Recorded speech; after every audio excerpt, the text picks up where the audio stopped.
एक मैं आपके माध्यम से एक जो आपका सवाल है, मैंने जिस वक्त सूरत की जिला अदालत का फैसला आया था, मैंने जो सवाल खड़े किए थे और आप सबको यकीन होगा तो मैंने ये कहा था कि जिस दिन ये सुप्रीम कोर्ट में जाएगा मामला, उस दिन सुप्रीम कोर्ट में दूध का दूध और पानी का पानी हो जाएगा। राहुल गांधी की इस पूरे सजा पर रोक लगेगी और राहुल गांधी एक विजेता के रूप में संसद के अंदर जाएंगे। और एक बहुत महत्वपूर्ण बात, सुप्रीम कोर्ट के जजों ने यह सवाल खड़ा किया, कहा कि ऐसे दिलचस्प फैसले गुजरात के ही क्यों होते हैं। और मैंने तो आपके माध्यम से कहा था, मैं तो बल्कि ये भी जानना चाहता हूं और मैं अपील करता हूं, जो आपका सवाल है कि निश्चित तौर पर सुप्रीम कोर्ट की मर्यादा का ही नहीं, पूरी दुनिया में ही हमारे सुप्रीम कोर्ट की जो आन बान और शान है, उसको देखते हुए, जो हमारा ट्रैक रिकॉर्ड रहा, इतिहास रहा है सुप्रीम कोर्ट के फैसलों का, उसको देखते हुए मैंने दावा किया था। वो तो सूरत की अदालत में जहां 23 मार्च को 2 साल की सजा सुनाई गई थी, जानबूझ करके, ये सुप्रीम कोर्ट भी कह रहा है, 2 साल की सजा इसलिए सुनाई गई थी ताकि राहुल गांधी की संसद की सदस्यता को छीना जा सके। और आपको यह भी जानकारी होगी कि जो गुजरात हाई कोर्ट के जज, देखो, एक जज जिन्होंने अपने को इस पूरे मामले से अलग कर दिया था, और ठीक दूसरे जज ने जिसने सुनवाई की, उस जज ने, आपको मालूम है, मेरे ख्याल 60 दिन से ज्यादा समय तक तो पालती मार के रखा इस पूरे मसले पर। और उसके बाद ये शायद मामला है 1 मई का 29 अप्रैल का सुनवाई की गई थी, और उसके बाद 7 जुलाई को यह फैसला सुनाया गया। और क्या कहा गया इतनी अवधि के बाद, कि आपकी याचिका खारिज कर दी गई है। लेकिन इस पूरे मसले पर जो आपका सवाल है, मैं सुप्रीम कोर्ट में बैठे जजों से यह अपील करता हूं कि कैसे और क्यों यह फैसला आया, मेरे लिए चिंता का विषय क्या है। कर्नाटक में एक आरोप लगा, कर्नाटक में बयान थे राहुल गांधी के, और बयान क्या थे, जो मैं भी बोल रहा हूं, बयान थे कि नीरव मोदी चोर, और एक और क्या नाम उसका, ललित मोदी, हाँ ललित मोदी, क्योंकि बैंक डकैत है। और जो हमारे देश में सत्ता के शिखर पर बैठे नरेंद्र मोदी को भी चोर कहा गया। और चोर कहना वाजिब भी है, दम भी बनता है, क्योंकि जिस तरीके से हमारे देश के सामरिक दृष्टि के साथ जो हमारे देश के बंदरगाह, एयरपोर्ट, रेलवे लाइनें, और जिस तरीके से हथियार बनाने की कंपनियां अदानी के माध्यम से चीन के चीन को बेची गई है, तो चोर ही नहीं, देश का गद्दार भी कहना चाहिए था। मैं आपको प्रधानमंत्री को आप इस तरह बोलेंगे ना, आपके घर भी बुलडोजर चल जाएगा। नहीं, देखिए, मेरे घर बुलडोजर चल, बुलडोजर इनके बाप का ताकत है चलाने का। बुलडोजर तो एक बहाना। देखिए, बुलडोजर का भी जो आपने सवाल किया, बुलडोजर जैसे एक नियत होती है इनकी। पहली बात, ये देशवासियों को समझना चाहे, खासकर जो लोग मुझे सुनते हैं, भारत के लोग अपने गांव से जब पलायन करते हैं शहरों के लिए, रोजी रोटी के लिए, तो अपना मकान साथ लेके नहीं चल सकते हैं। उनके पास इतने संसाधन नहीं होते हैं कि वह शहर में जाकर के इनके बिल्डरों के द्वारा बनाए गए मकानों को खरीद सके, या DDA, Delhi development authority, land grabbing agency की तरह देश में करीब 1200-1300 ऐसी लैंड ग्रेबिंग एजेंसी देश के अलग अलग हिस्सों में है, जिनको डेवलपमेंट अथॉरिटी कहते हैं। इनके द्वारा महंगे घर नहीं खरीद सकते हैं, इसलिए लोग कृषि भूमि का टुकड़ा प्रॉपर्टी डीलर से खरीद के उस पर घर बना लेते हैं।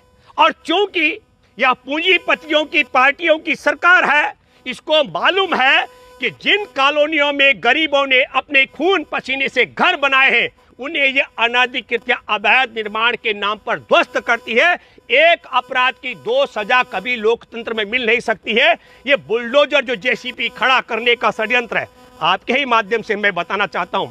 2007 का मुझे जिक्र याद है, कोर्ट कमिश्नर राकेश खन्ना की रिकमेंडेशन पर दिल्ली में आबाद बुद्ध विहार के इलाके की 11 कॉलोनियों को गिराया जाना था।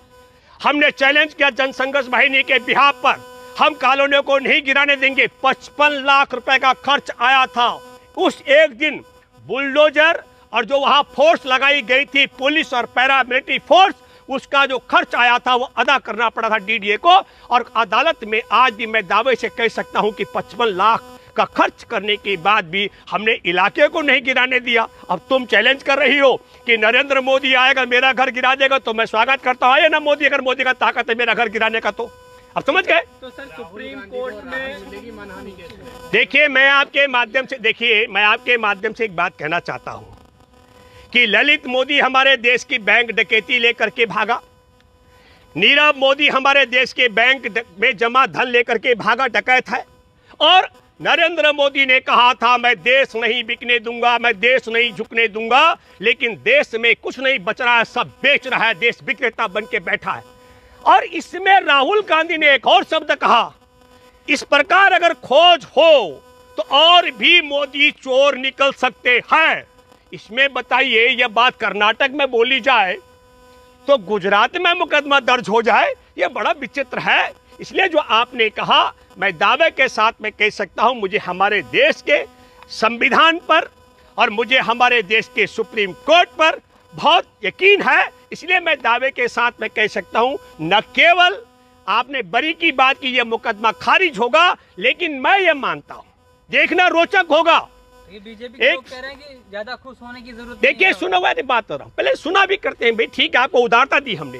23 मार्च को जब आदेश आया सूरत की अदालत का, तो आपको पता है सत्यापित आदेश की प्रति हमारे देश के लोकसभा अध्यक्ष के पास नहीं पहुंची थी। सिर्फ सूचना के आधार पर 24 मार्च को राहुल गांधी की सदस्यता छीनी गई थी। सूचना के आधार पर बिना सत्यापित प्रति के 27 मार्च को नोटिस जारी करके बंगला 22 अप्रैल तक खाली करने का आदेश दिया गया था। अब देखना रोचक होगा कि शुक्रवार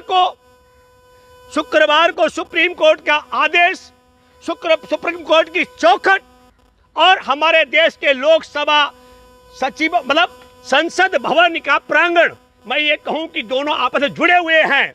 तो देखना रोचक होगा कि सुप्रीम कोर्ट का यह महत्वपूर्ण आदेश, जिनमें राहुल गांधी की सदस्यता बरकरार हो गई है, राहुल गांधी की सजा पर रोक लग गई है, यह आदेश हमारे देश के लोकसभा अध्यक्ष तक पहुंचता है उसी बिजली की गति से, या जब सोमवार को, क्योंकि कानूनी तौर पर मैं यह मानता हूं कि बिना निमंत्रण के, बिना किसी उसके, राहुल गांधी को सोमवार को संसद में प्रवेश करना चाहिए। देखना रोचक होगा कि लोकसभा स्पीकर ओम बिरला राजनीति का शिकार बनाने का षड्यंत्र के तहत राहुल गांधी को संसद में प्रवेश करने से रोकने का षड्यंत्र करते हैं। उसी तरीके से जिस तरीके से बिना सत्यापित सूरत अदालत के आदेश के बगैर 24 तारीख को सदस्यता छीनी गई थी। ये बात मैं इसलिए कहना चाहता हूं, ये देखना रोचक होगा, लेकिन देश सब देख रहा है, देश का बच्चा, बूढ़ा, जवान, इंसान सब देख रहा है।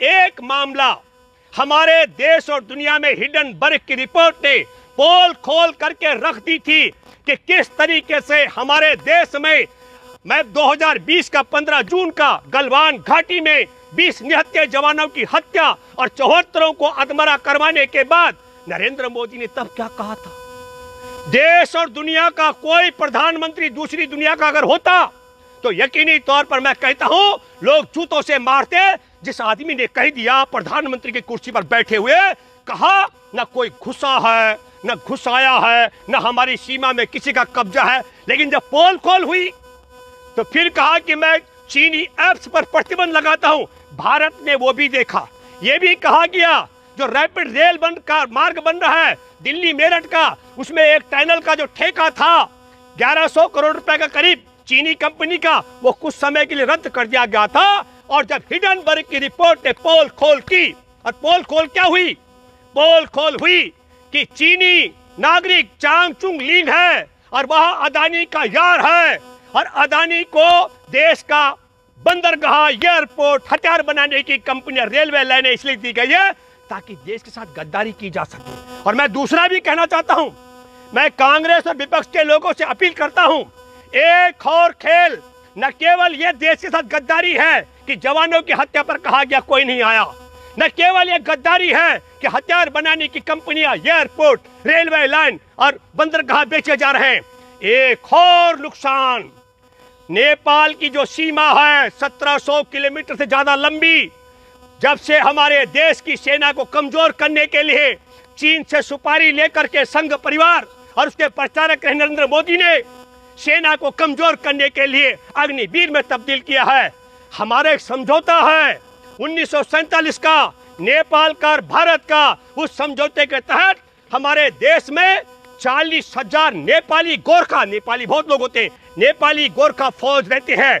और अब जब से हमारे देश में अग्निवीर का सिस्टम शुरू हुआ है, आपको बताना चाहता हूं, नेपाल ने यहां सैनिक भर्ती करने बंद कर दिए। ये गोरखों का 200 साल की वीरता का इतिहास है जिसके डंका बोलता है दुनिया में।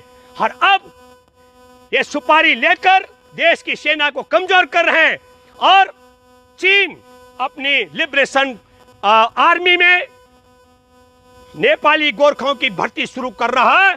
तब मैं ये बताना चाहता हूं, विपक्ष को सवाल खड़ा करना चाहिए।